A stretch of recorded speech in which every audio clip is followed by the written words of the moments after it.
మనకు వచ్చిన సమాచారం స్థానికంగా ఉన్న ఇక్కడ జరుగుతున్న వ్యాపారాల గురించి మాకు ఇన్ఫర్మేషన్ వచ్చినప్పుడు నేను ఉదయం నుంచి ఎండి గారి నేతృత్వంలో 10 టీంలు ఏర్పాటు చేసి మేము కాకినాడ పరిసరాల్లో రైడ్స్ చేయడం జరిగింది. అందులో సుమారు 6 గోడౌన్స్ లో మాకు చాలా స్పష్టంగా పీడిఎస్ రైస్ దొరికింది.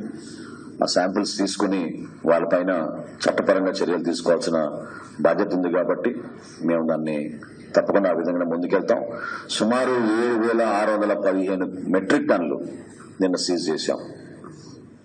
7,615 మెట్రిక్ టన్నులు నిన్న సీజ్ చేశాం ఒక్క రోజులోనే. ఈ రోజున మళ్ళీ ఉదయం నుంచి ప్రారంభించాం. ఒక 3 చోట్ల మాకు స్పష్టంగా ఆధారాలు దొరుకుతున్నాయి. సో ఈ సమావేశం తర్వాత మరొకసారి ఫీల్డ్ ఇన్స్పెక్షన్ కి నేను వెళ్తున్నాను.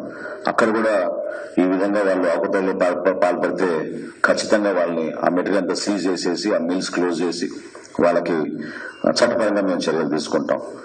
ఎన్ని కోట్ల రూపాయలు ఈ విధంగా ప్రజాధనాన్ని సొంత లాభం కోసం ఒక కుటుంబం కోసం ఉపయోగించుకున్నారో మీ అందరికీ బాగా తెలుసు.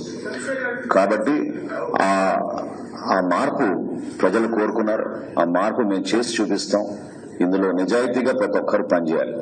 అయితే నిన్న ఇవాళ కొన్ని అంశాలపైన నేను కలెక్టర్ గారితో మా ఎండీ గారితో కూడా నేను మాట్లాడి ఎన్ఫోర్స్మెంట్ మరింత బాగా జరగాలి. మన రెవెన్యూ అధికారులు ఖచ్చితంగా జేసీ లెవెల్లోనూ ఆర్డీఓ లెవెల్లోనూ మన తహసీల్దార్ లెవెల్లోనూ ఎప్పటికప్పుడు క్షేత్రస్థాయిలో ఏం జరుగుతుంది ఇక్కడ అనేది వాళ్ళు తెలుసుకుని వాళ్ళు స్వతహాగా వెళ్లి వాస్తవాలు తెలుసుకుంటూ ఆ నాణ్యత ఇటువంటి పొరపాట్లు జరుపుకోవాల్సిన బాధ్యత ఖచ్చితంగా ఉంది.